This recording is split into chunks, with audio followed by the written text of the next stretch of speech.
Hey guys, welcome back to Actually Adultish, your favorite podcast ever. Christina here, your host.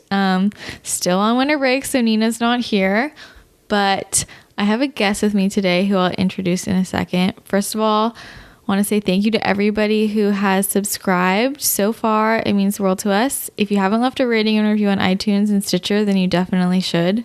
Preferably 5 stars or any, but mostly 5. And also, if you have a question you want us to answer in a future episode or just a general topic you want us to talk about, you should send it in to actuallyadultish.com. You can submit that anonymously, or you can send us your name. We like to know who you are if you want to tell us. You can also email us at actuallyadultish@gmail.com.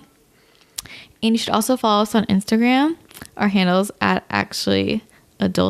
So lots of fun stuff. Oh, and you should like our Facebook page. Just look up Actually Adultish on Facebook, and we post updates of when new episodes go up and just other random things. So it's a lot of fun. So today I have my friend Rahul with me, and we're friends from high school. Rahul, say hi. Hi guys. So why don't you tell our listeners a little bit about yourself, like where you go to school, major, stuff like that? I go to UC Davis. My name is Rahul, so in case you can hear in my voice this time. I go to UC Davis. I'm studying environmental policy, analysis, and planning. And I'm going to be out of a job because Donald Trump doesn't believe in climate change. Oh my God. Yeah, what are you going to do? I'm going to do something that's not environmentally related. Really? Yeah, probably like my goal would be like tech management. Oh, okay. That's cool. So like you learn some critical thinking skills, yeah, and which can be applied to like project management jobs, yeah, which is hopefully where I'd like to go. I mean, okay, I'm kind of the opinion that most majors in college, it really doesn't fucking matter. Yeah, like, no, I do you agree? Okay. 100%. Yeah. I mean, unless obviously you want to be like doctor. Yeah, doctor. Even like a lawyer, you can kind of do whatever major. One, yeah. What else? Like, I don't like an engineer. Obviously, you need to like major in engineering. But outside of like doctor, being like pre-med and like engineering, you could do anything and apply it probably anywhere. Yeah, no, I totally agree. Which is why it's like hard. Like, I feel like people who are young, I wish I had known this. Well, actually, I don't really care because I wasn't really stressed about my major when I was applying at all. But I feel like so many people are stressed out about like what major to do, and I'm like, it really doesn't matter. Like, yeah, I don't think it matters. Like, it should be something that interests you. Mm-hmm. You shouldn't like take history if you hate history. Cause that would suck for 4 years. But you're not gonna be able to get through the college the class. But the general skills you learn can be applied almost in any situation. Yeah. What is your brother studying? My brother is studying neuroscience. Oh my God. Is he pre-med? Or just doing that for fun? He, at the moment, is doing it for fun. I think he wants to do psychiatry. Oh, okay. Cool. So he did a lot of work with like autistic kids in high school with volunteering. And so that's how he got interested in neuroscience. And I think he wants to continue down that path. Okay, cool. Yeah, Rahul's little brother is a freshman, right? He's a sophomore. A sophomore? Okay. So, yeah. A little bit of a difference. But yeah, so we knew each other from high school, although we didn't go to the same high school. I'm trying to remember. Was the first time we met? Okay, we went to a formal together. We went to Aragon's junior winter formal. Was that junior year? Yeah, I think because I remember because I had like just broken up with like one of my only girlfriend. Yeah.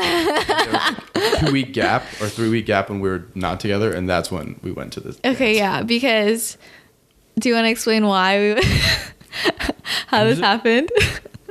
I mean, the breakup or like no, how we went to, because I didn't even know you. We met through. We have a mutual friend. Yeah, my like best friend from middle school. And so we met through her. Yeah. And then I don't remember exactly how we ended up. I mean, I remember that we were at this dance together, but I don't remember the situation leading up to it, other than the fact that I had broken up with my girlfriend like a week previously. Yeah, and then like I think Annalise was just like, Rahul needs someone to go to a dance with, and I was like, okay. And then you're just like, okay, and then we just like went, and then we became friends. Yeah, we became friends after that. Fun fact about that dance is the only time in my life I've worn a bow tie to a formal event. Really? And that was 100% Christina's doing. Oh, yeah. I'm very, what's the word? Controlling. It wasn't bad. It wasn't my good. thing at the time. I love bow since, ties. They're so classy. You didn't wear one to prom? Oh, I guess not. I wore a tie to prom. Oh. Did you want Elisa for date? No. I don't even remember. Never official. Like, discussions happened at, like, probably towards the end of senior year and nothing. Okay, but you guys were never actually together. No. Okay, so confusing. High school relationships are so weird. Thinking back on it now, they're so weird. They're so, like, over-exaggerated drama. Like, and I was just like, I couldn't do that now. No way. I don't have the bandwidth. No, I know. And I think about, like, that's how I feel about high school relationships. And then when I was in high school, that's how I felt about, like, middle school. I remember being like, oh my God, I can't believe all these people who are dating in middle school. It's so stupid. Like, now we're, like, actually doing real relationships. And now I'm in college and I'm like, what the fuck was high school? Exactly. Like, everybody was the talking. I hate that. The talking, I don't know. But people still, like, talk, I guess. I don't know. I think the reference is still there. Yeah. But, like, personally, like, you either, or you don't. Like, kind of where it's going. And it's like, even if it's a little complicated, you can still tell, like, it's going to either go positively or negatively, and that should really be the end of discussions, in my opinion. But no, I think so, too. So, okay. So, you're in a frat, right? I am. What fraternity are you in? I'm in Sigma Nu. Is Greek life, like, big at Davis? So I actually thought about this because I was listening to your podcast about fraternities. Compared to what UCLA sounds like, Davis is more relaxed. Okay. I would say. Like, is most of the student population in Greek, like 10% is in Greek life. So I don't even know what, like, the average people. is.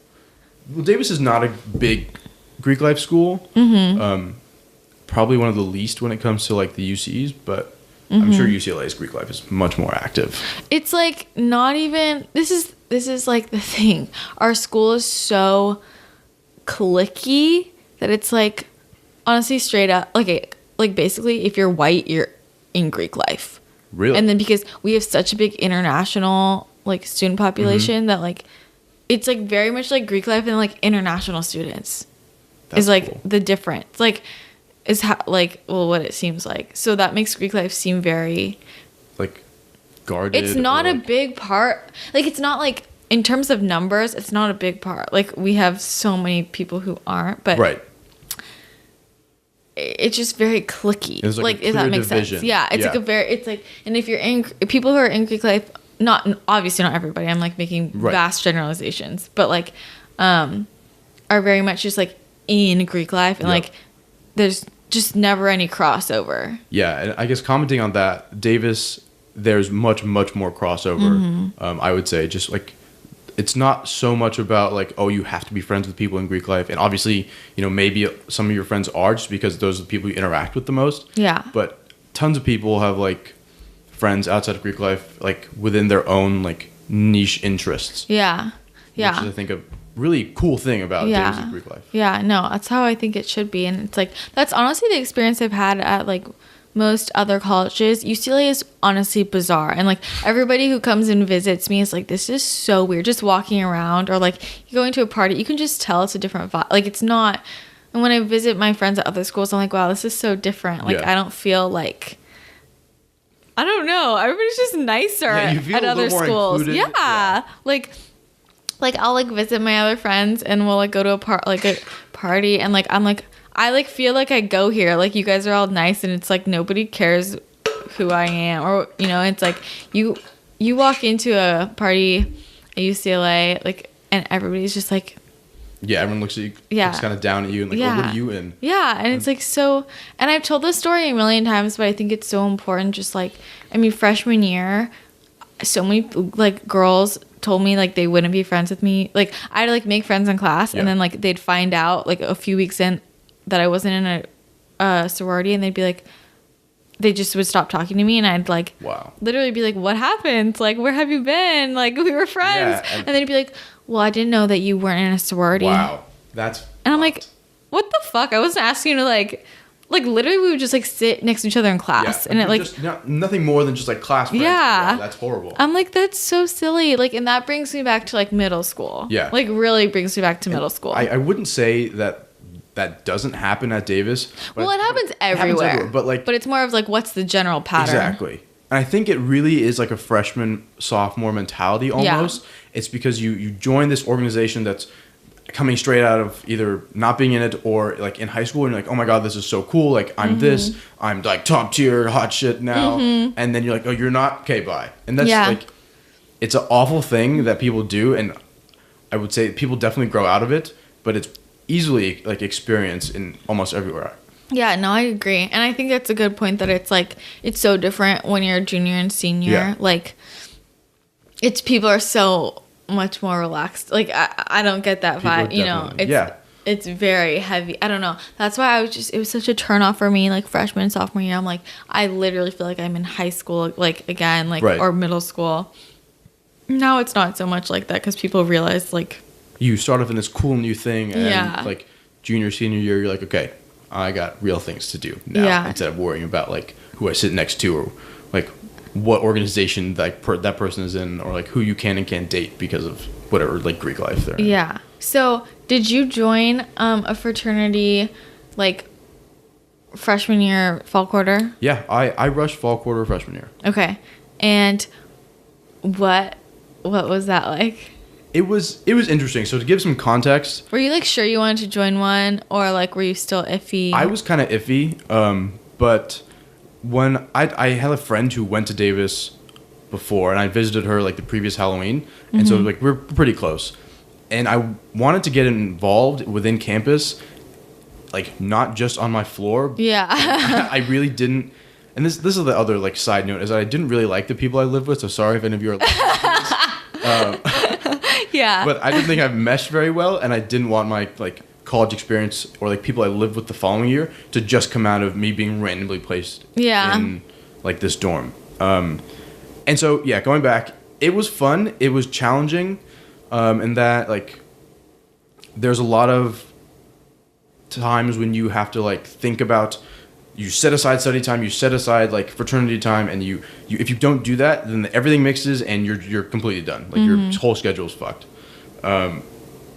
But you do. I learned time management really quickly, really fast. You have to. It's a huge time sucker. It took a lot of time. I would like equate it to like a 4-unit class. Yeah. It's like a classic, like cliche way to think about rush, but definitely worthwhile. Definitely challenging and pretty rewarding at the end. You know, there's like a set of requirements you fill out. And then you're like very much integrated into this whole brotherhood, which is awesome. And like when I rushed, I wanted to find a group of guys who I'd be like proud to introduce my parents to, which is like to say that they do something other than just party and drink all the time. And I wanted to find the people who are going to be the best men or groomsmen at my wedding. And I could name those people for you right now. That's okay. That's good. I mean, I don't know. I just have a hard time because I feel like generally it seems like Greek life throughout the United States just in general has gotten away from like what it was meant to be, and has turned so much into like just partying and hooking up. And there is a drinking culture around Greek life, definitely. Like I mean it's like that's also a college culture, but it just seems like so many people are.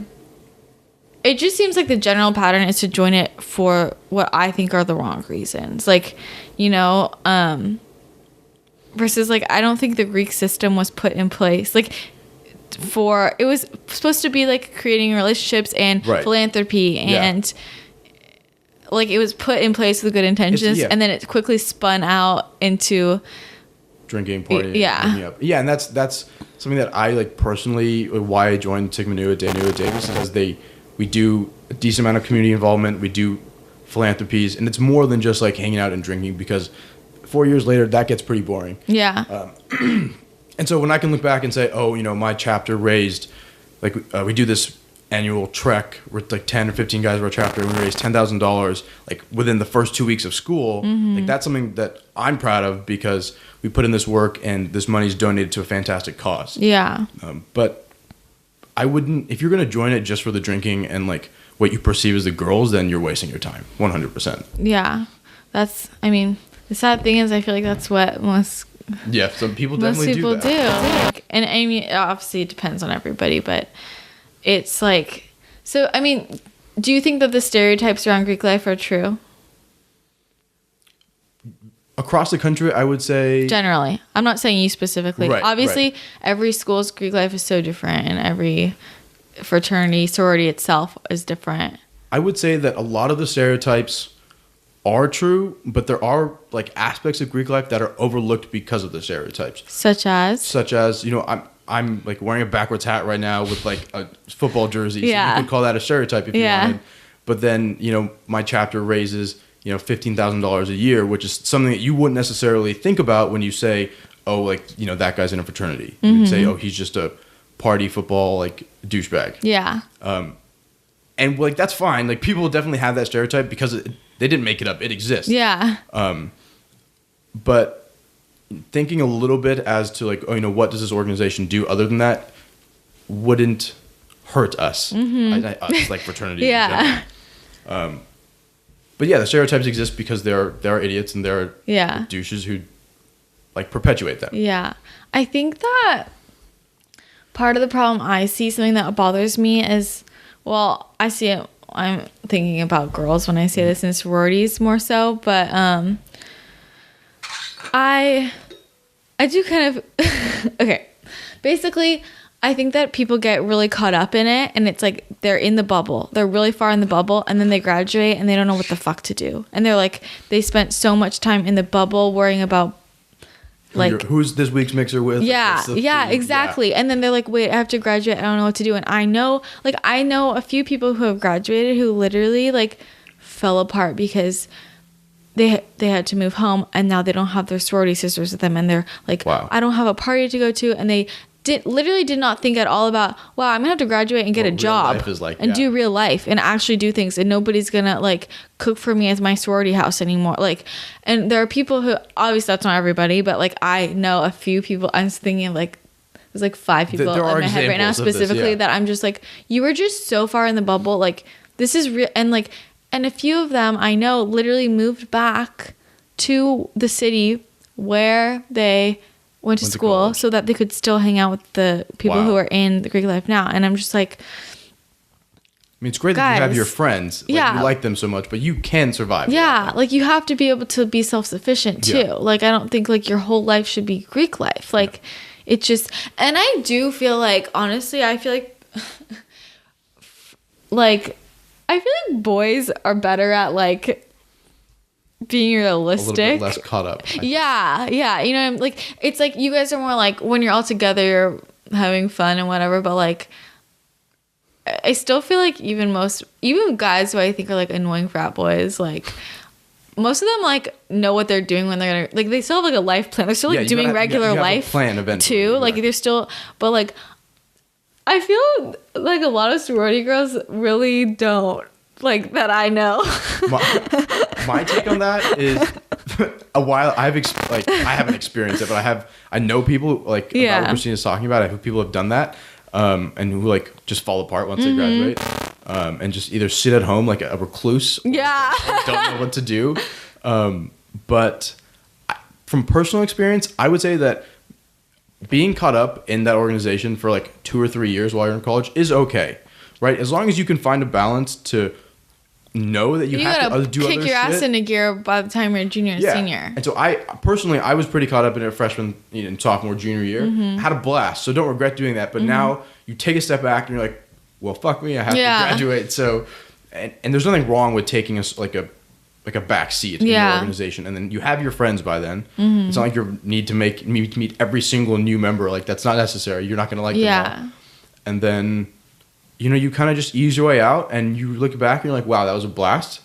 And you have your buddies and you go hang out with them, and it's still a good experience. It's like a very much net positive experience. Yeah. But like you can't sustain the way you act freshman year.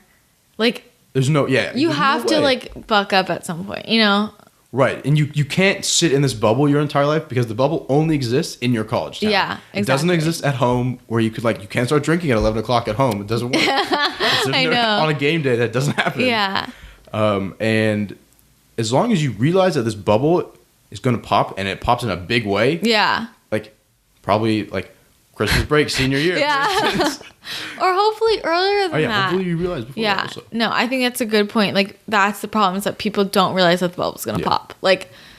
They're just so, I think that people think, I'm just going to do what I'm doing until I graduate. And then after I graduate, then I'll figure it out. But it's, too late. You kind of got to just, Probably, senior year. Yeah. You got at the beginning of senior year, you got to realize, whoa, people are applying for jobs right now. Why am I drinking on a Saturday at 3 p.m? Which nothing against that. I think it's a blast. But you do have to get real life. Yeah. Move out of that life stage a little bit. So, okay, what's your favorite part about being in Greek life?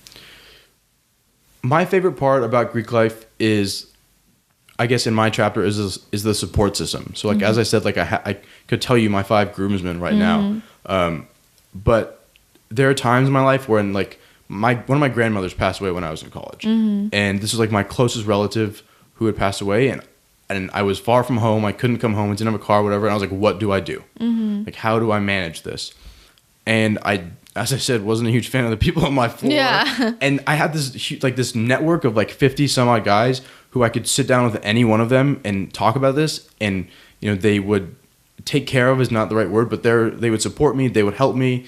They would always ask if I'm okay, if I needed anything. And that feeling of being cared about so far away from home, in person, when you feel pretty much everything else is lost, is there's nothing else like it, to be honest. So do you genuinely feel every single one of these 50 men you could sit down and talk to? Yeah, I mean, genuinely every single one. There's a difference between, I think, saying I can sit down and talk to them about everything and then them being my best or closest friend, because that would be unrealistic. They're not all my closest friends, but based on what I know of these, their morals, how they act, their life experiences from whatever amount I've heard, I would feel comfortable at the very least sitting down and talking with them. I wouldn't they're not complete strangers. They're also probably not my best friends. Yeah. But I know enough about them where if I need it, then I could do it. Okay, so what is something you don't like about Greek life?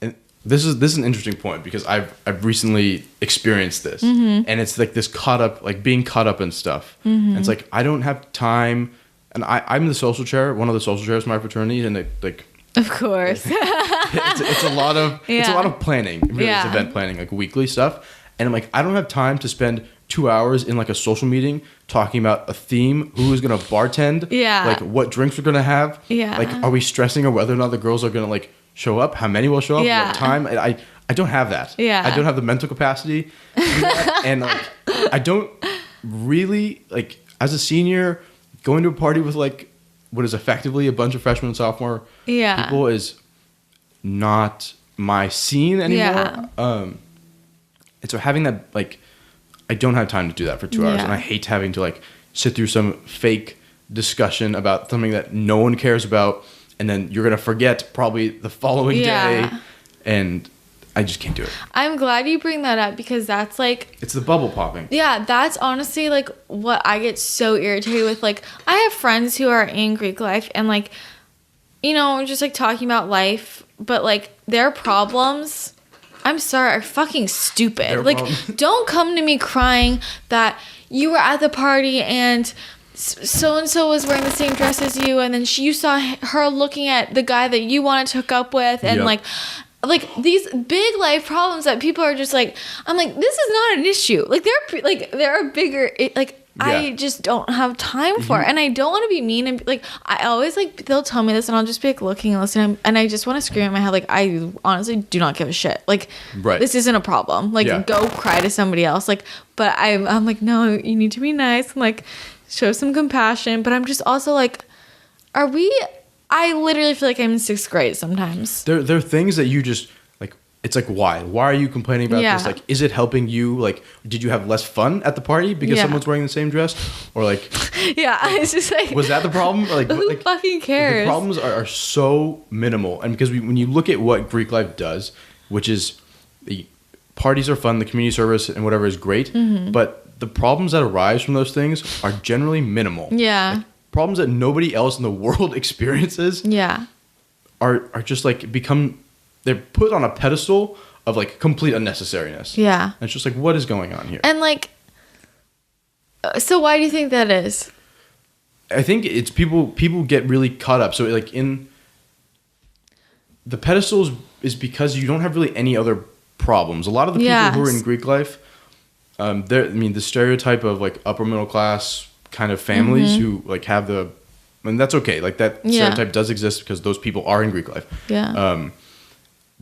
They're not necessarily faced with a lot of other challenges at the moment, and because they're so caught up in this whole party or the hype around this party or whatever event is going on, then anything that happens there because of like a group mentality becomes 10 times more important.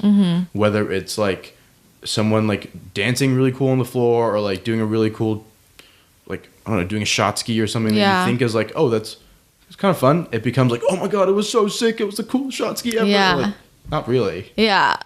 No, I agree. I mean, just like on a personal level, I noticed like in my own life, say nothing's going wrong. You know, like I'm just like living life and then like the smallest thing will happen and I'll be like, this is the end of the, you know, it's like the same thing. It's like same thing, because there's nothing else like an issue. So all of a sudden what dress you're wearing to the party is literally the biggest fucking thing. It's like what costume. And you're crying. Yeah. You know, it's like, I don't know. It's a little scary. It's a lot of like, there's a lot of buildup around all of these events where you would see a lot of these like minimalistic problems happen, and then that exaggerates the problems because there's nothing else going wrong. Like you spent $500 on alcohol and you spent $100 on decorations, and you like, and for like a 3-hour time span, and the worst problem you have is like that your dress that you probably only bought for this one party is like the same as someone else's because you're in the same town and you go to the same stores. Exactly. Like obviously someone is gonna have that. No, definitely. It's I don't know. It's interesting. Okay, the other thing, I'm gonna ask you this, but I don't know if you're gonna be honest. So I'm just gonna. I will try my best to be honest. This is before hearing the question, of course. Do they haze you? Do they haze me? Well, I was obviously. Or do they like? Does Greek life haze? Does Greek life haze? Personally, I was not hazed. That's because my chapter like hasn't done it, and this is because we were kicked off campus for hazing. So when we returned, we don't. When was that? And I say we. My fraternity was kicked off in 1991 for like so many awful charges. Okay. Like they deserved to be kicked off. Yeah. And one of them was hazing ridiculously hard. And so when we were refounded in 2008 at UC Davis, the refounding fathers, I mean, it says in our nationals no hazing, right? Yeah. So I would say we're following what the nationals say, like to the book. Yeah. But honestly, Greek life does haze. Okay. I've heard, like, I hear stories. I have my friends who've been hazed. Yeah, I mean, it's really. What's the worst story you've heard? You don't have to be specific. Yeah, I would say like a couple different experiences. I would say include like as a pledge, someone like you would have to throw up, like you chug milk or water until you throw up like on your pledge brothers, and you just do it as part of it's like it qualifies as bonding. Oh my God. Another one is that at your school or just any school, or do you not want to answer? I mean, I've heard it from multiple people at multiple schools. Like is that like a common one thing? But I've heard it multiple times. Okay. Yeah. Damn. Another one, something similar, is you have to drink like X amount of liquid, usually beer in this case, and like if you get past like 15 beers, that's a lot of fluid. Yeah. And so you like throw up in a trash can and keep drinking until you finish your allocated amount. Oh my God. And another pretty bad one was someone who like got this is a funny one, to be honest, but like it's funny and bad. Like you have a bid night, so after Rush you go to a bid night, you take a date usually. It's like it's supposed to celebrate like, oh, you did Rush, like you got a bid, woohoo, and it's like a fun party to be at. But I heard a story where one person like as a pledge is pulled away, and it's like the brothers like take a full size salmon and like slap you in the face with it, my like across the face, God. which is just bad because it's a salmon and it hurts. But then you smell like fish, and your date probably is gonna hate you after that. So yeah, well, I've heard one where it's like they make them all stand naked in a room and they throw bananas at them. yeah, I mean that I've heard some stories like that as well. That's like, okay, this is what I don't understand. Like, if that happened to you, would you really want to stay in that? To that extent, no. I mean, I'm not gonna get thrown up on. I have no intention. Like that's gross. Like yeah. This is why I don't understand why these guys want to, and I mean, hazing happens for girls too. Why anybody who is treated like this goes along with it. And I mean, psychologically, yes, I know why. I know why, but just like, it's like rhetorically, I'm asking. You know, like how can you let someone do that to you? Like, right. How can you stay a part of it and support an organization? Like, be in the same organization as somebody who did this, respect somebody who did this. How can you live with yourself doing it to somebody else? And I mean, I don't have an answer because there are horrible things. And people think about like, oh, it's a tradition, so everyone else before me's done it, so I have to do it. As like that's probably one of the big things. Yeah, that's what everybody says, and I'm like, well, that's fucking bullshit. Yeah, so everyone was experiencing the same bullshit that you're experiencing right now. Like why? Like people just continue the pattern, and I mean. Yeah, it's honestly the two different sides of it. I can't imagine if that happened to me. I don't understand. I could never stay part of it. I'd be like, I don't want to be part of this. Right. But also, how could I ever do that to somebody else? I literally would not be able to live with myself. Yeah. Like, And people rationalize it, and people normalize it by calling it tradition or calling it something just as a ritual, really, and something that has to get done. And you know, you can do whatever you want. I will not get thrown up on anytime soon ever, or make someone else do that because I don't want to see that much vomit to begin with. Yeah. But that being said, we're talking about pretty awful hazing stories. So there are other stories that are you could qualify them as hazing, but are a bit more minimal. And like the classic one is cleaning. Yeah. And people rationalize cleaning by like, oh, you do it for a quarter, but then, you know, everyone else after you will do it. So you've got another, 11 quarters where the house will be clean. Yeah. Which is, I mean, that's, how do you feel about that? Like, would you clean if you needed to? That's where it's like the tricky line of like what's hazing and what's just like being a part of the organ, like doing your share of chores. I think I don't know. I think it also has to do with like how it's done. It's different if it's like I know like the cleaning. I know guys who have to like literally like like they turn into a production and they have to carry the president down in like a throne chair and feed him grapes while he watches them clean. Wow. Like it turns into like versus like I don't know. You have to clean the house. Yeah. Or like, it's like a Cinderella kind of thing. Like, are you standing there like making a mess? Be like, you need to clean that up. Versus like just like taking care of there's dust. I don't know. It's like the floor is sticky because everyone spilled on it during your mixer last night. Clean it. Yeah. Yeah. And like just there is a difference between just getting your shit done and I guess making production is a great way to put it. Yeah, I don't know. The line is, I think it's interesting. Do you think that there's more hazing in fraternities or sororities?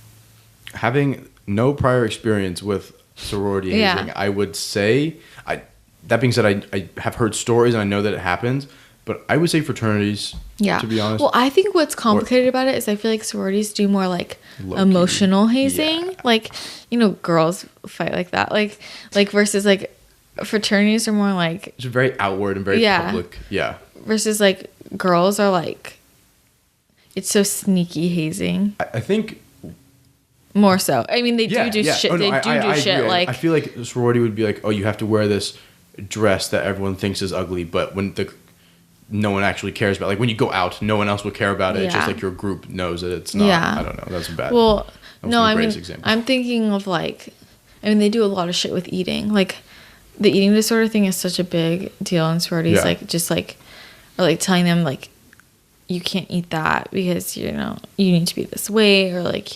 I don't know if we've said this one on the podcast, but like I know at one of the sororities at my school they make the girls sit on this is like an outward one though, but they like made the girls sit on washing machines and dryers, and like any part of their body that jiggles, they circle with a marker.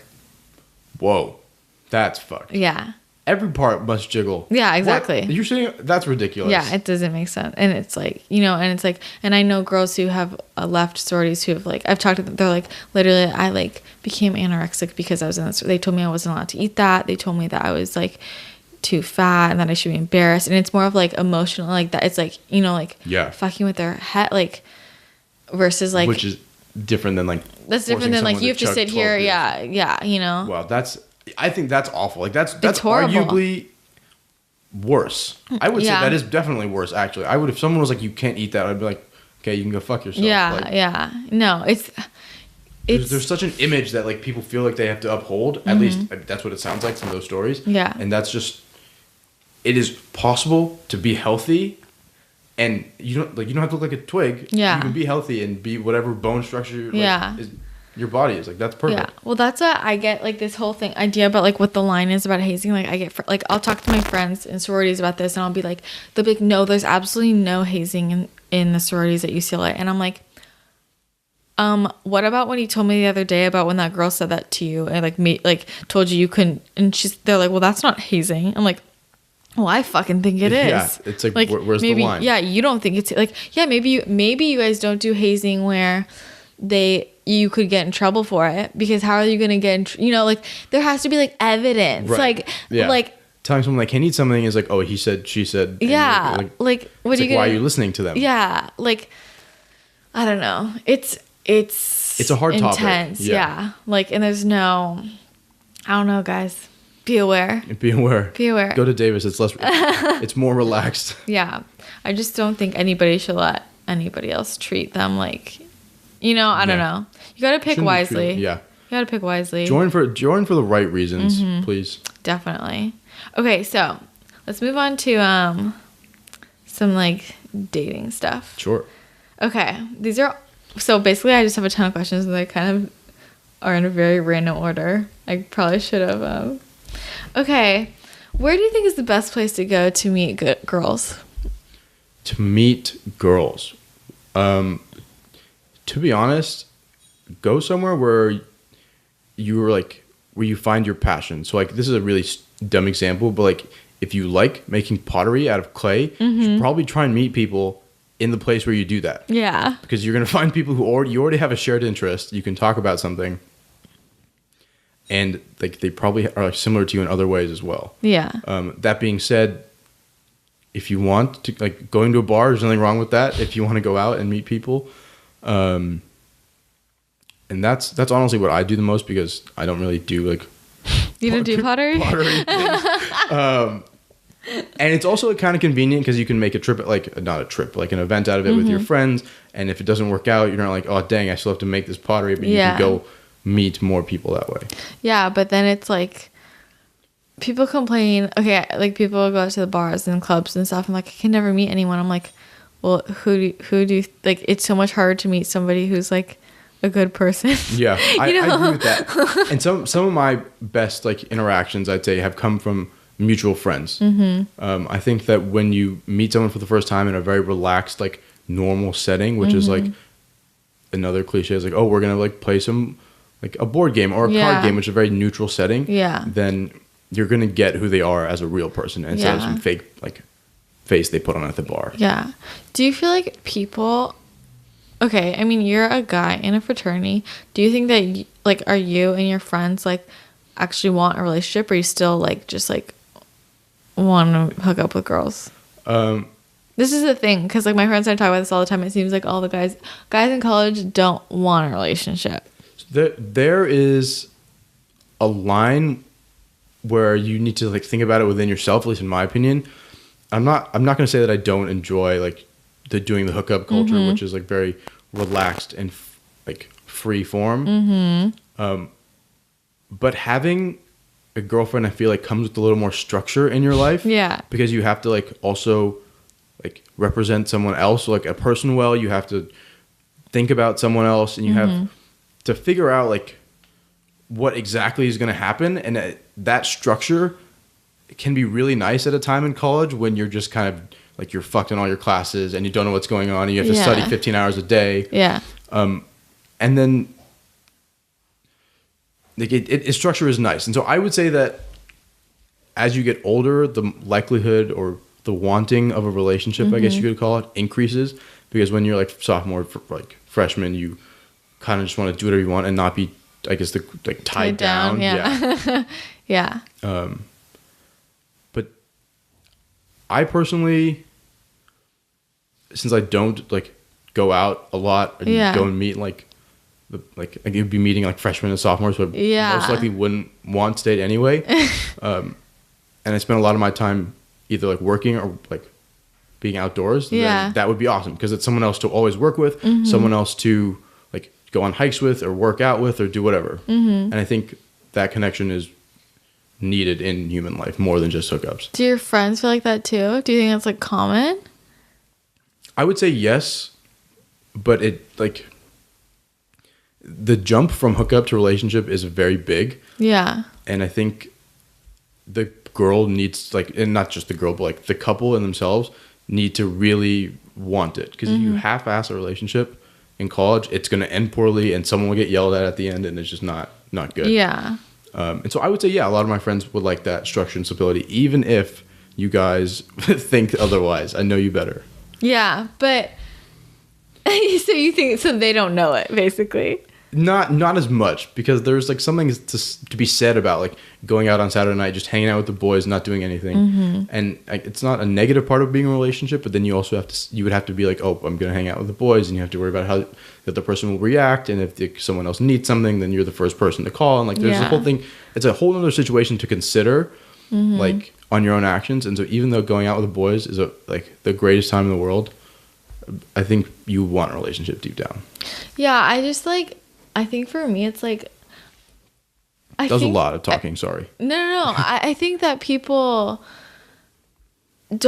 for some reason, don't think it's okay to say, I don't want to be in a relationship. Like, so they do that whole game thing where they, like, lead each other on. Girls and guys, both. Right. It goes both ways. They lead each other on, but they don't really want to, like, actually be in a relationship, but they, like, won't say it. And, like, I'm like... I don't think there's anything wrong with just being like not wanting to be in a relationship. Like if you want to just like hook up with people and do casual shit, like that's your own deal. But just like be upfront about it. Definitely. You know, like I just feel like everybody should just be more honest like about it, and it'd just be easier instead of like pretending like you want a relationship and then like, but you don't really. So then you're like leading this person on, but then they think that you do, and then it's like. It's a bad situation all around. Like what was the point of that? Yeah, I hate games, and I like. Would much rather be straightforward about things.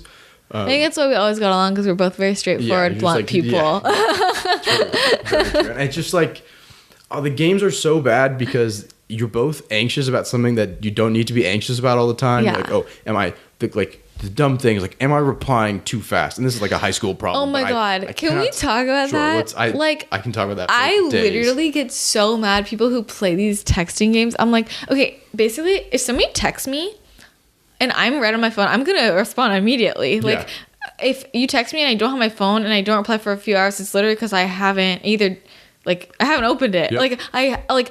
And I've been with my friends who have seen me, like, I'll be texting and I'll get a text and literally within 2 seconds I respond, you know, like, because I'm right there. I'm like, why'd you respond so fast? I'm like, why not? I'm like, don't you want him to think that you're like, you know, like busy, like doing stuff so that you're not just sitting around by your phone? I'm like, I don't really give a shit. Like it's gonna even out either way. There's gonna be a time during the day where I can't respond for a few hours. Yeah, like you're not, exactly.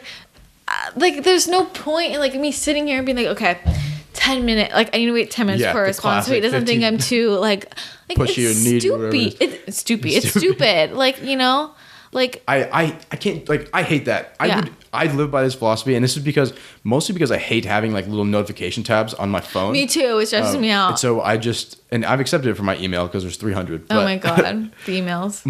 For text, it's like if I'm looking at my text, if I'm on my phone, unless I'm like watching like a YouTube clip or a video or something, I'm gonna be like, okay, good. Yeah. It's like they didn't ask you a question so you could respond in 3 hours. They asked you a question because they wanted to know now. Exactly. Right? And, like, it does both people a favor when they get their information and you like know what you want to say and know what's going on.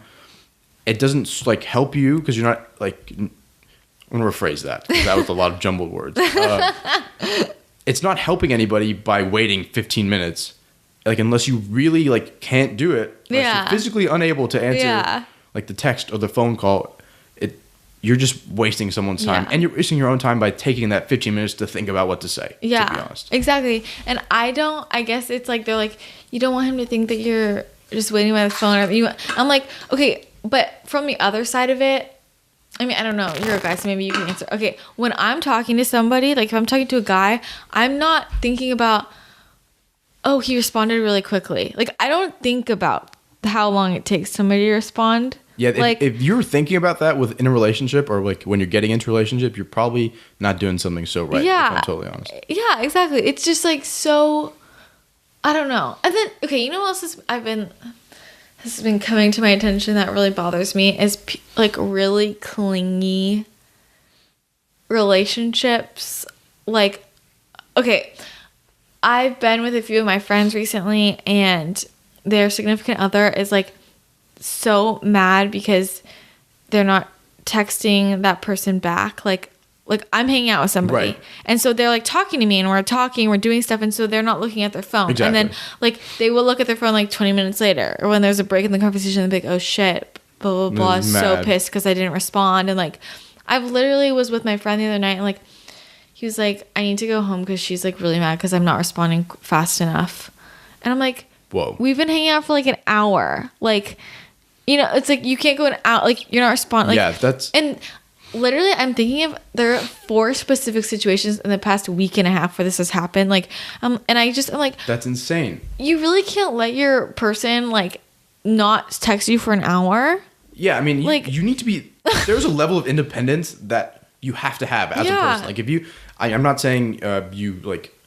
Not... People need, like, different levels of attention, whatever, that's okay. But there is a level of independence where you can...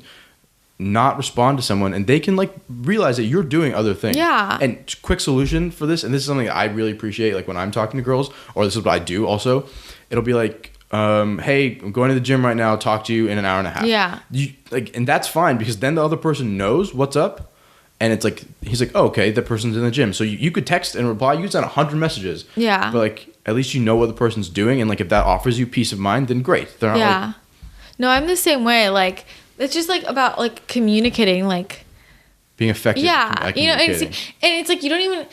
And if you're communicating efficiently, then you don't even have to go out of your way a lot of times to like be like, oh, I might not be able. You don't have to explicitly be like, I might not be able to respond that much because I'm gonna be here tonight. It's like, if you're already talking to that person, you probably already said, oh, tonight I'm hanging out with my friends, blah blah blah. So then maybe that night, if you're not texting that much, he'll probably realize, oh, she's with her friends. So it's like not a big deal. It goes both ways. I think that I've experienced it where they, like, from my friends who are also talking to guys, they'd be like, oh, like he's hanging out. He said he quote unquote hanging out with the boys, and girls take this to mean something much other than it is a lot of the time.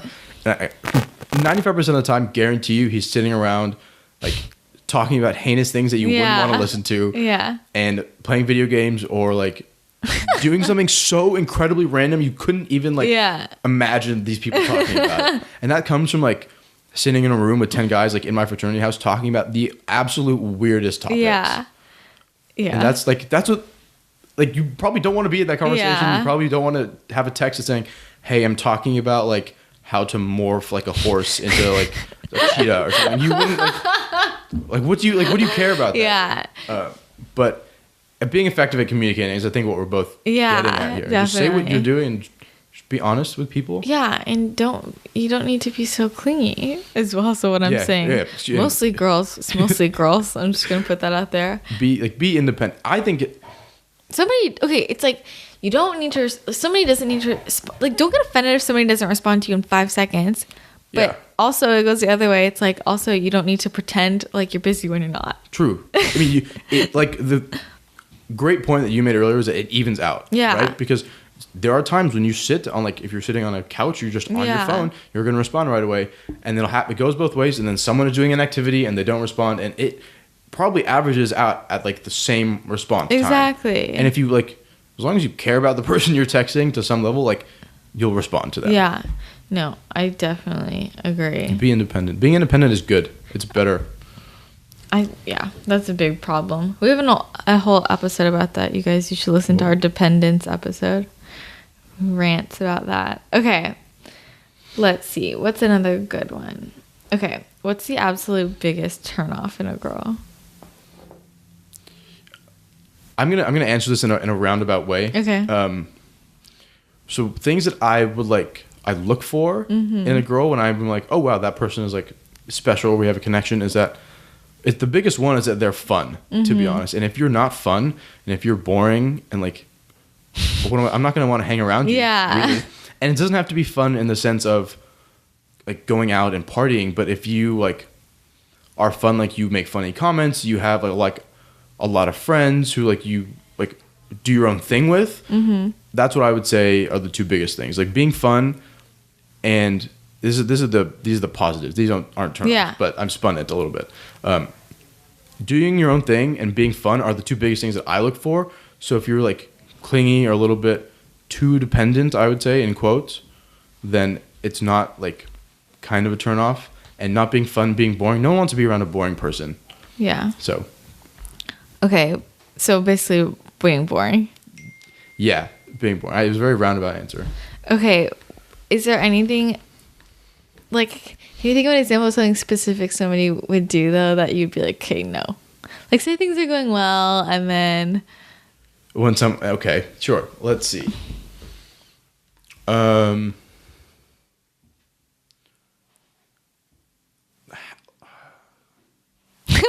See, the thing is that when you are into someone, you put them on this pedestal. Yeah. And nothing like they're king of the world or queen of the world. But something that I could seriously.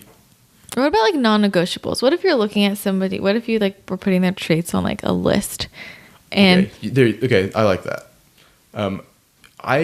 You have to care about like your body, and I'm not saying you have to be like a twig or skinny or look like a Victoria's Secret model, but you need to like care about like the longevity of your organs and like, try your best to be healthy. Okay, I'm glad you bring that up, because like this is something that I feel the same way about. Like people are like, I've talked to my friends about this. Like I'm like, I could never date somebody who doesn't like eat healthy food and work out, and it's not because of like how they look, but it's like because I don't want to. If I'm going to be in a relationship, my long-term goal is to be with somebody for a long time. Yeah, you got to live to that age. And yeah, exactly. It's like I'm not going to deal with somebody who's 50 years old and has heart disease and has fucked up joints, and like I'm going to have to take care of that person. You're like, I'm 50. I'm not dead yet. Like I have to do stuff too. I'm planning on living as long as I can, and I want to be active and like cognizant as long as I can. And I want my partner to be there with me. Like I want to be 80 and be able to fucking go to Europe and not care. You know, like, I'm the same. I feel the same way. Yeah. And it's like, this is not about like being like the perfect example of what, you perceive fit to be, but you got to care. And because this care about like your body and what you eat is like shown in other places in your life too, I feel, because you're passionate about like going to the gym and eating healthy. Like that's not to say you shouldn't have a milkshake once in a while. Yeah, no, it's like balance. But it's like, what are you doing most of the time? Like, are you going out of your way to go to In-N-Out every single meal of every single day? Like, you care about yourself, and I think that passion shows in like the work you do, like probably the friends that you keep. And that being said, you probably also have a great body like, going off of that. Yeah. So if you want to go for some superficial thing, you've got it. Yeah, no, exactly. And also, like, I mean, now I think it's also like the long-term stuff. Like, how are you going to raise your kids? Like, I want my kids to be raised, like, learning, like, to be healthy. Be outdoors, be active. Yeah, walk around. Like, I don't want my kids sitting on the couch all day, every day with their iPad. You know, like, I want them to be normal human as much as possible in this society. Like... No, I'm glad you like brought that up, because that is like a big thing for me, and a lot of people when I talk to them about this, they're like, that's so superficial, and I'm like, I don't really think it is, because it's just being healthy. Yeah, like being healthy is so important, and like also I feel like it's like if you don't care about yourself, like your own health, like how do you care about someone? Yeah, exactly. Like I wouldn't expect you to give a shit about my health either. You know, like so that's a good one. Okay, what else? Can you think of other ones? I've heard the original question was like non-negotiables. Oh, non-negotiables. Like this person. Okay, wait. Go ahead. Here, wait. Sorry, this might make it easier. Well, I was just thinking about this. Do you think that I've talked about this with a few people, like there are like logistical things that I'm just like, What do you mean? like logistical things where I'm just like, I don't think you should be together. I'm like, but I love him, Mom. And I'm like, well, I don't necessarily think that can trump everything. Like, Logistical things like distance, like, or like how often you're able this to see person each will other? only live in this state, but I only want to live in this state. This person does not want kids, but I want kids. This person, like those kinds of things. Yeah. Like, you know, like this person's job is this, and that requires us to move everywhere. I want to live here. Right. I want to be able to settle. Like, you know, like say you just madly love this girl, but then there's like a logistical difference like that, or religion. Well, that's a big one. This person, I want my kids raised this way, but I don't. The partner doesn't. Yeah. For me, there's not a whole lot of incredibly logistical things. I guess I'm blessed with not being like I'm stuck in California or I'm stuck in this sort of plan or situation. But I would say if a person was like, oh, I want to live in West Virginia, and that's the only place I'm going to live, it doesn't matter how beautiful or how like madly in love with you I am. Yeah. It's not happening. I'm Okay. sorry. Like, you got to, and this is really just about being flexible. And if you should care about this person a lot. Not only should you be able to make it work, Yeah. living in, God forbid, California instead of West Virginia. Like, Dude, I like forgot West Virginia was a place. yeah. It's like, it's not a relevant place. I don't know Yeah. why. Sorry if any of you guys are from West Virginia. We still love you. Yeah. Thanks for listening. Yeah. And I think if not being able to compromise or be flexible it's a flat no. Like, Yeah. we have a life, like you would have a life together, but you have also separate like parts of your life, and you should be able to mesh that well. And if that doesn't work out, then that doesn't work out. That's okay. Yeah. You know, like there are other people in the world. Well, that's the thing. It's like so many people. I mean, I don't think there's just one person out there for everybody. There's not even statistically possible. Yeah, There's so many exactly. people. But people still sometimes live in that bubble too. Like, I gotta find the one. I'm like, I think there are a lot. There are a lot, and you run into one of them at some point, and then you'll know. And if you know, good for you. Yeah. Okay, this is an interesting one. What do you think should be the timeline of like physical things? So like, do you like waiting for different bases, I guess? You can answer this from you specifically, or you can answer from what you think most guys think. Okay, I'll go with me specifically before I start making vast generalizations. I would say that, and this is like, I promise this is being genuine. I do whatever like the girl is comfortable with. Okay. And this is like, if people are not ready for things, and like breaking those boundaries are pretty awful. Yeah. And that being said, like if you can't put someone on a pedestal, and then when they say no, you can't like be like, oh my God, this is ridiculous. If they're not comfortable, they're not comfortable. And that's okay, because there probably is some other person or whatever who is comfortable doing it. Like, again, they're not the only person. And so I go with comfort levels. And I think that makes the entire experience better, because if you're doing something that someone isn't comfortable with, even if they're like kind of reluctantly let it happen, everyone is second guessing themselves in that situation. Yeah. You're like, do I want to do this? Does she want to do this? And then it makes the whole, like whatever experience you're having worse. Yeah. And when someone's comfortable with things, it's just an all around better. Yeah. Like sesh. What do you like assume happens first date? First date? Yeah. I assume nothing, but if you plan out your date well and you're like good at going on dates, and you have like a nice romantic spot for a kiss, Okay. go for it. What do you think is a good first date? I prefer like casual dates. So my like kind of go-to dates are hiking. This is because Davis has a huge like Berryessa's by there, and great trails. And this goes back to like the fit thing. Here we go, that's a good one. connections. Yeah. Other than that, go to a really like low-key food place. Mm-hmm. I would say like how do I describe?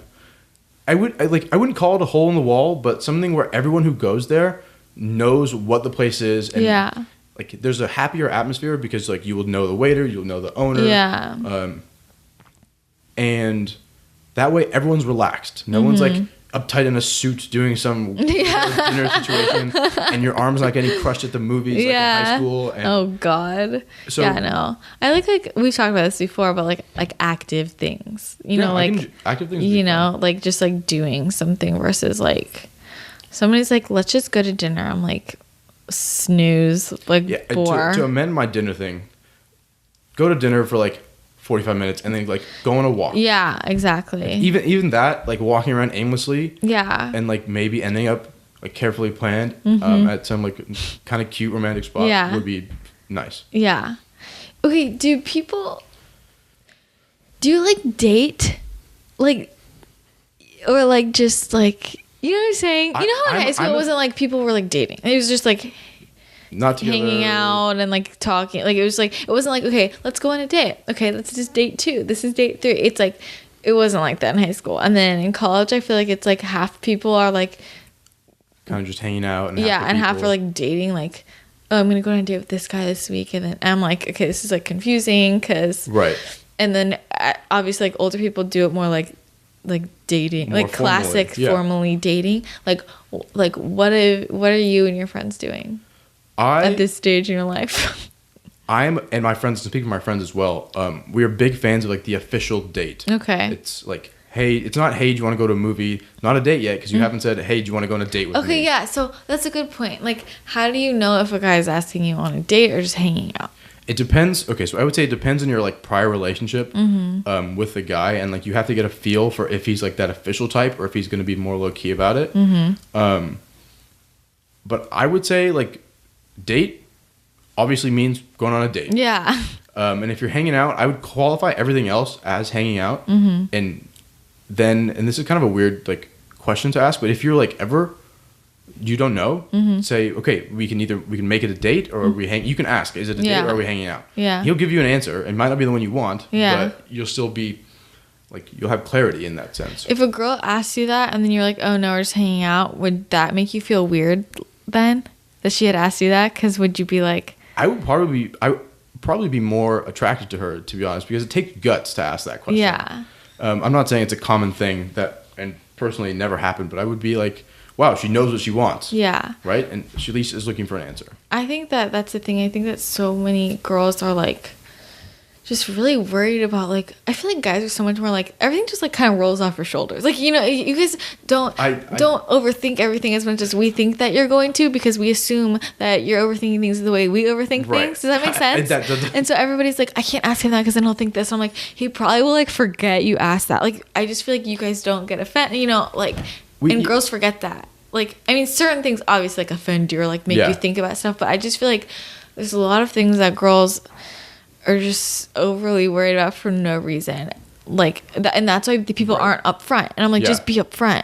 It's not that complicated. It's really, there's not a lot of like overthinking done in a guy's head when it comes to like stuff. Guys usually, like, at least in my opinion and in my experience, know pretty much what they want. And if, like, going back to our date or hanging out question, if like you ask that and he says, oh, we're hanging out, that gives you the opportunity to be like, okay, I don't want to just hang out, I want to go on a date. And or you can say like, you know, I'm looking for something maybe more serious, or I don't want anything more serious, and you know exactly what you want, and like you can just say bye, I'm not going to talk. Like, I need someone else, or I need someone who aligns more with my like own mental process of what we're doing. But guys tend to not overthink things, although there are times when like if a girl's like being kind of sketch about stuff, then I mean, I've done this. You overthink it. You're like, oh, how do you interpret? And this is why texting sucks. Yeah. Also. I know. But okay, when you're like dating someone or like in a relationship, or like, do you want to be texting them all the time? Not unless I need to. See, this is the thing. Nina and I have talked about this because we feel like we're very different than most girls, because if we're talking to a guy, like, I don't really want to be talking to you that much. I'd rather just like wait until we're hanging out. Yeah. But I feel like it's just the norm for everybody to just always be texting and always in communication. So there's a couple of different things that I take into account here when it comes to like effectively communicating with people, and then also not like being so needy where you have to talk to them all the time. Yeah. In an ideal world, the text would be like, hey, are you free at 3, like at 12 o'clock today, let's grab lunch. And the answer is yes. And then you see them at 12 and you talk. Yeah. And then like you'll hang out late, you'll text and say, hey, are you free at 6? Let's watch a movie. Boom. Like you have, because that means the time you're spending together is worth more. Exactly. Because you're not talking about like random shit during the day instead of like, oh, like, I don't know, I had an orange. Like, who cares? Like, well, that's the thing. People, it's like we're oversaturated with communication, and then people feel, I think that sometimes people are like, we feel like I don't really like you anymore. I feel like we've run out of things to talk about. I'm like, well, maybe because you do. Like you might not be having any problems if you guys were just like only talking when you were together. Right. Like, and then it like plays a mind trick with you, thinking that you're like kind of done just because like, you're boring at texting. Yeah, but this gives both parties an opportunity to think that the other person is boring if they're not good at texting, when they could be an interesting person. And then if they're boring, you don't want to see them. Yeah, exactly. Because all that matters is like the real life part. Like, you know? Exactly. Like, okay, wait, did you have another point to bring up about that? The question, okay. It was like, I was like, do you think that should always be in communication? I think, so going off of that, being effective at communicating is good. And so it's going back to, you know, texting, hey, I'm busy from 6 to 7 today, so sorry I can't make our dinner plans. And like that, not only being respectful to the person that you were communicating with, but giving them the update that is actually relevant puts people at ease, at least in my opinion. So like, instead of being like, oh, I'm sorry, like I couldn't do this for whatever, like this is going on, blah, blah, blah, whole paragraphs about stuff, like quick, like one-liners are okay. Yeah. And they're effective, they're straight to the point. And then it's, hey, I'll meet you at 7 instead of 6, I'm sorry. Or call. We also just call. Do you think that most other guys feel like that too, or do you feel like that's like you personally? I would go with like, less. how do your friends think? Do your friends want always talking to their girls? No, not at all. Okay. My friends are like, if you want to talk about something, like if someone needs to vent, like you're in class and want to vent, then you're there to be that text, like you're to receive those texts and respond. But most of my friends, least amount of texting communication as possible. Yeah, I think so too. And it's like, I literally get annoyed when people are like, okay, like what I was talking about earlier, how like my friend's girlfriend was getting mad that she wasn't replying, and I was like, what is she saying? And she was just like asking him what she should wear to like a thing she was going to, and I'm like, is that really fucking that important? Right. Like you need, you know, it's like you could probably figure out the answer on your own. Yeah, exactly. Like I'm like, I don't think anybody wants to be bothered with that insignificant, like, I don't know. It's it's really, this is a whole thing about finding a balance. But in my ideal world, you have the least amount of texting communication as possible. There's no evidence. Screenshot and stuff everywhere. I know, everything gets misconstrued. Okay. Somebody said, what do you like to see a girl wear on a first date? Wow. That's a very specific question. It depends what we're doing, to be honest. Yeah. I would go with like appropriate clothing. I'm like, don't wear like some like nice boots to a hiking date. Like, and if it's cold, wear a jacket. Yeah. I mean, do you really care that much? Is the thing, as long as it don't look bad, like, you know, like, it would be nice if you didn't show up in sweatpants. Yeah. So as long as you're comfortable in what you're wearing and like it allows you to just be happy and nice and not be like, oh my God, my feet are killing me this whole time, then that's good. Just make it appropriate. Okay. It's pretty simple. Yeah. Okay. This doesn't really have to do with. Okay, what's an ideal day for you? An ideal day? Like yes. With significant other or no significant other? An ideal day by yourself, and then an ideal day with significant other. Okay. For myself, it depends on the day of the week it is. If it's a Sunday in fall, I would get up, go to the gym, and watch football all day. And then have some dinner or whatever.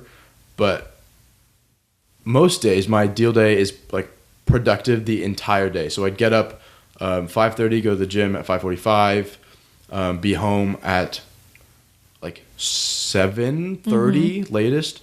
Shower, and then look at my agenda for the day, and I block out my day usually in hour chunks or like couple hour chunks depending on what projects I'm working on. So organized. I like it. And so I get this like buzz of going, I'll get some coffee in there. Yeah. And I just like keep the momentum flowing throughout the entire day, and I'll take a break at lunch, like at 12 or 1 to like watch an episode of Friends and eat. And then all the way back until probably like 7 p.m. or 6 or 7 when I get hungry again. And these are like hour chunks where it's writing this press release, writing this proposal, writing whatever. And then 7, take a break, cook some dinner. Extremely important thing to do. Spend some time cooking. Yeah. It's like it's freeing and like it lets you worry about only a couple things. As long as if you're bad at it, follow a recipe book. Yeah, it's not hard. God. And then, the way my life's going right now, probably hop on a phone call from like 8:30 to 9:30, work from 9:30 to 11, and then go to sleep. Okay. I never go to sleep at 11 though, even though I say that every day I want to, and I sleep at 1:30 instead. Yeah, no, story of everyone's life. So pretty productive, straightforward day. And I guess if I had a free day to myself where I don't have to work, workout and some outdoor activity, sport-wise. Cool. Okay. Wait, I just had a good one. Oh. Okay, wait, I have 2 more, and then I think we'll wrap it up because it's late. Okay. Do guys tell each other everything? Everything? Just like everything? Like, okay, like I think where she was going with this was like, like you're you're dating a guy, like, should I expect that everything that you guys talk about and do, like, are you telling your friends? That like. What do you tell your friends after like after a date? Yeah. It depends like how good or bad the date went. If it was awful and the person was annoying, then for sure everything. It's like maybe I say everything. It would probably be like 3 sentences of it was awful and here's 2 highlights. Okay. If it goes well, it could be like. Had a blast. Gonna see her, like, hopefully gonna see her again soon. Here's, like, a really cool thing about her. Okay. So you don't get, like, too specific. No, not... Honestly, it takes a lot of time to do that. But I have gotten some, like... When it comes to guys, like, if you had a blast, like, the night out with some girl and I, like, text you and ask about it, then probably more inclined to get, like, a longer paragraph. Yeah. Especially if the person you're talking to... And this happened recently... to me and one of my friends. He's like a hopeless romantic about this girl, and they had a blast, and he sent me like a full paragraph text about what happened, and I was like, yo, you're ridiculous. Okay. But is it more of the kind of thing where it's like you guys tell each other about it when you get asked, or it's like, are you going home and be like, I need to tell you about this girl? Like, oh no, for sure when you get asked. Okay, that's what I thought. That being said, like the ask happens, it's like, hey, how was your date? Kind of thing. It's not like, tell me everything. It's just go well, yeah, sweet. Okay, yeah, so pretty succinct. So I think girls can be, not all of your secrets are gonna get spilled. Like, okay, okay. What do you think about? What do you think about dating older women? Or dating younger? What do you think about age differences? I guess. Personally, it depends how you think about them. So if you think about them as if there's like a 7-year difference and you're like kind of and like maybe you're 27 and the person you're dating is 20, you would be like, oh, I was graduating high school when they're graduating like elementary school. That's a little weird thing to think about, but to be honest, age differences isn't a huge deal breaker to me. I don't think it's that big of a deal. As long as you can be relatable. Would you date a 40-year-old? See, we're crossing a line here where crossing the 7-year boundary. If the 40-year-old is Jennifer Aniston, and I hope you're listening. Yeah. I'm available. Oh my god. For pretty much whatever you want. No, but like realistically, probably not. No, to be honest. So like, what's your max age? What about 30-year-old? Right now, my like max age for dating would be like 26, 27, and even that is a stretch because I don't think a 27-year-old wants to date a 21-year-old. Well, yeah, that is the thing. I'm always like, why do you need such a big... You know what I'm saying? I mean, like, there are plenty of people who are your age. Yeah, yeah. 1 year here and there, totally fine. Yeah. That's... I'm like Not that really big a weird about age things, and I know everybody thinks I'm really weird about it, but like Nina wants to date somebody who is like fucking 29, and I'm like, if you're like 25, you're too old for me. Like, is how I feel. Like, especially like, because I feel like I'm more mature than most 25-year-old men. Honestly, you know what I'm saying? That's fair. Yeah, it has to do a lot with like the maturity level, but there is a line where it's like, maybe this is a little much, and I should look like, because this is a very superficial way to think about this, but what is the other person doing, or what are you doing where you've exhausted all your resources to find the people who are your age, and what are they doing where they can't find another 27-year-old? Yeah, exactly. What's wrong? Well, are they immature? That's are they fucking creepy. If there's a 29-year-old guy trying to date me, I'm like, why are you trying so hard to date somebody who's 21? Find someone it's weird to me. It's creepy to me. It is. Yeah. I mean, I would also say that. I mean, I think it's different, but I do think as you get older, it's different. Like, I don't think it's like, if you're 41 and you're dating a 50-year-old, I don't think it's a fucking big deal. Like, it's different because you're like both like kind of. I feel like it like both evens out. Yeah, at that point, the threshold. You're just the old. You're both old. Now. I don't know what the threshold is. Like, okay, what about younger? Like, what's the youngest girl you would date? Would you date a freshman? I'm gonna go on record here saying no, because there is a maturity that like I expect out of people that I really choose to invest my time in. Yeah. And I have met to date, including myself, 0 freshmen who are that mature. Yeah. Okay, so what's like the youngest you would go for? I would probably date someone who's maximum 2 years younger than me. Okay. So like if I'm a senior now, so sophomore is probably, and even that is kind of pushing it. But if they have a good head on their shoulders and they're fun and you get a connection, then what shouldn't stop you is the age difference. Yeah. Definitely. Yeah, I just think, do you have any friends who like date older women or like have younger like old like 40 like threshold old? I mean, I doubt any of your friends are dating threshold no, 0 old. Of them are. But are any of them into like older, like not old, but just like older than us? Sure. I mean, I personally like the last. Would you date like a 27-year-old? I would consider it. I don't really know, and this is because I think I'm a bit more level-headed than most 21-year-old guys, but I think all 21-year-olds feel that way. Yeah, probably. We all think that we're just hot shit. And then we're really just nothing. Yeah, or in 5 years we're gonna be like, what the fuck? That person was dumb. Yeah. I would consider it. I wouldn't say no because of the age gap. But I would also wonder, like, why are you not meeting other 27-year-olds? Yeah, yeah. So I don't think it would be that successful of a relationship, to be honest. Because I agree. I just wanted to say it. Why? Like, the question is always going to be like, why couldn't you find someone else who's 27? Yeah, yeah. And if there's like a very like obvious reason, like you lived in a cave for 6 years, and, like, then okay. Because that's happening a lot. Yeah, right. So it's not a.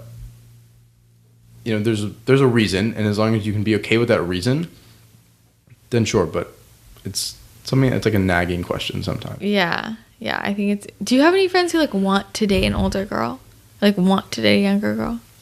I always think it's interesting people want to. I've never experienced someone wanting to. Okay.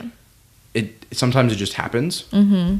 Like I had a friend who was a junior and dated a freshman for whatever reason, and it's not like he was like, I'm gonna go look for a freshman to date now, but it just kind of happened. Mm-hmm. And I'm a big proponent of like the flow that goes there. Yeah. Especially with the relationships. Okay. Yeah. No, agreed. Okay. One last one. This is an easy one, but everybody, like a lot of people ask this. What do you guys like to get as gifts? I actually thought about this before coming on the podcast. Oh, really? Yeah, because I like on my blog, I wrote like a gift guide for, and I was like, I feel like boys are, maybe I'm wrong. I feel like they're not that hard to shop because I feel like we like pretty simple yeah, things. Exactly. It's like you don't really have to, I feel like you don't have to be that creative. You really don't. And it's like, I would go. I can break this down into a couple of categories. Yeah, let's do it. I thought about this. Just like So the overall like umbrella is longevity. Like you don't want to give someone something that is good for, whatever amount of time that like 2 weeks. Like that's not worthwhile. Like cookies, probably not a good gift. Yeah, because they're gonna get eaten by everybody. But well, what if they're cookies along with something. Yeah, cookies are like I love to give people baked goods. I would say they're a good compliment to another gift. Yeah. It's like, here's some enjoyment for you now, and here's my gift. You can also have it later. Okay. But there are a couple categories. There's like clothing and accessories, and then fun things that like are specific to each guy's interests. I have some examples, which is great. Okay. So things that you want to look for in terms of like longevity and accessories, easy things are like a really good, nicely made wallet. Great gifts because it'll, even if it's not used immediately, it'll be used eventually. A classic watch, like a Nike watch or like a Timex watch. Pretty inexpensive, I'd say, like under $50 for like a decent Timex watch. Something that he can have longer, and especially if you're in a relationship, longer than the time that like you guys are together. Yeah. He probably is not attaching too much. Like he's saying, "Oh, great gift! This person gave it to me. I'm so happy they did." Yeah. And then if you break up, it's like, okay, it's still a watch. Yeah. Yeah. And then the other like another subcategory is things that like if you're in a relationship that you would want to see them wear. So like if you want to get him nice shoes, like get him nice shoes, but make sure that they are good enough to the point where you're not the only one who thinks they look good. Like they should be like good enough where the general populace is like, those are acceptable shoes to wear, because you can't look ridiculous in public. Yeah. And then like I always say, it's like gifts are it's such a good time to like if your person like has bad style, like to help them with the style. Exactly. So you know, on that note, my favorite pair of shorts that I own right now, which they are from Lululemon, which is like a really like unmasculine thing to say, but I don't care. They're fantastic shorts. Yeah. They probably cost like $60. And they're like my go-to like, everyday shorts. If you can get something that someone uses all the time, they'll appreciate you and your gift so much more. Because you're like, wow, this was a great gift. Like they thought about my needs. Yeah. It's like relatively stylish and like is not the most expensive thing in the world. Yeah, I think that's the difference. It's like what guys appreciate. It's like you want something that you're actually going to use. Like it doesn't matter how like creative what it is. Or as a girl is saying that, being like, I need something that's so unique, and I can't just get him a watch. I can't just get him shorts. And I'm like, but that's because as a girl you value something different than like, because girls want that creative shit, you know, more so. Like as a guy just wants something functional that he's actually going to use. And if you want to get a little creative, pay attention to his favorite sports team and get him a jersey. Yeah, that's what I wrote on my thing. Yeah, like I think that's a good football jersey, whatever kind of jersey person is into. But jerseys are expensive. What about, can you think of anything that's like lower cost if you're on a budget? Like memorabilia. Like, okay, so in the same realm, just any sort of like, you can get shirts, you can get like beanies, you can get like, I have like Patriots slippers that were probably like $10 and they're from Target, but I don't know that. Yeah, yeah. But you still like that kind of shit. All the time because they're Patriots and they're awesome. Yeah. And so little accessories like that are super cool because you get to show how awesome like your team is. You get to be proud that you're wearing it, and you're like, oh, this is a useful gift because my toes freeze at home. Yeah, definitely. There's little like accessories like that. Yeah. Okay. Yeah, that's good. I think we just like overthinks it, you know? You have to be like, okay. And I would really appreciate if a girl did this. And this is how I developed any sense of style that I have, which is, I would arguable, even though I think I dress well. Okay, literally half of our conversations in high school, it would be Rahul sending me pictures, asking my opinion. Do you like this shirt? Do you like this? Do you like this? Mostly no, because I pick out. You got better though. I feel like it takes practice. Yeah, that's how you learn though. No shame in asking. Yeah, and that's what I recommend. Like if your significant other needs something, or you think they need like a functional sweater, and they are horrible at choosing clothes, to get them a sweater that they're gonna wear, or get them like some shorts or some jeans or something where they'll appreciate it. It's functional, and you like spot a need. Yeah, it's like, oh wow, I totally need these. I mean, it takes time to develop that taste though. Yeah, and I mean when I dated Rahul, one of Rahul's good friends in high school, and I completely changed his wardrobe. It's unreal. There's a formula that Katina has, and it applied to him very much, and like it kind of like when I was asking my questions, it also applied to me. This is how I started wearing dark jeans, by the way. The dark jeans. Everyone needs the dark jeans. Yeah. So it's very possible to do. And as long as it looks good, no one is ever going to complain. No guy's going to be like, dang, Christina bought me these jeans. I can't wear them anymore. See? No, they're just jeans. Yeah. Dark jeans. You get dark jeans. I can't give away all my secrets, but there are many. Yeah. No, it's the perfect time to switch up somebody's style and manipulate them without them realizing it. And they look good, and then you have something nice to look at as well. Yeah. And there you go. And sometimes guys like don't want to tell you that they like want you to help them, but they do want it. So then, I think sometimes girls are like, oh, he won't like that, so I won't get it for him. I'm like, no, get it for him. He'll probably still wear it because maybe he just like doesn't know what to wear, and so he's wearing what you know what I'm saying? If he's already got stuff and he's like, oh, I can't improve on this. Yeah. And especially when they don't know how to like, this is personal experience talking right now. So when you have like not so great clothes and then you don't know where the good clothes are. Yeah.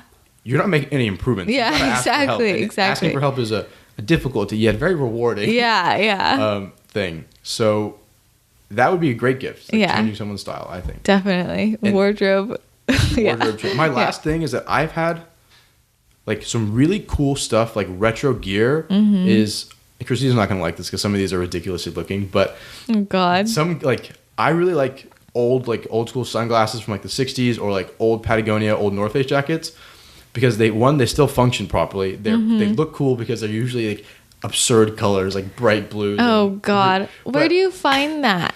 You can, places look. Thrift stores in San Francisco, an online website, which I cannot remember right now. Well, that's helpful. And just like eBay. If you go on eBay and type in like old Patagonia, like retro Patagonia or like 60s Patagonia jacket, there'll be a bunch of cool stuff that comes up. Some of it's really expensive because it's like collectibles, but most of them are reasonably priced. And stylish is up for debate on these, but guys like them. Okay, good to know. I'll have to, I don't know. I judge on a case-by-case basis, so I won't just knock everything off. Like I had a pair of these sunglasses that they're bright blue to begin with, and the lenses you can flip them up. Also, like they're blue lenses. Yeah. And the pieces that go over your ears are like lightning bolts. So they're like interesting. That's actually pretty cool. And it's like something that you wouldn't think of it, and they probably cost like $6. Yeah. Interesting. Okay, those are good. Hopefully that helped you guys. Okay, I think this was very informative. I was also entertaining. We got a lot of content out there. We've been here for a long time. Sorry this is long, but worth it. That's the beauty of a podcast. You can pause it and come back. It's like a movie. Okay, so thank you guys for listening. If you liked this, definitely subscribe, leave a rating, leave a review. Send in your questions to actuallyadultish.com and actuallyadultish@gmail.com. And let us know what you think, what you want us to talk about next. And thanks for being here today. This was really fun. Okay, I will talk to you guys again next week. Bye.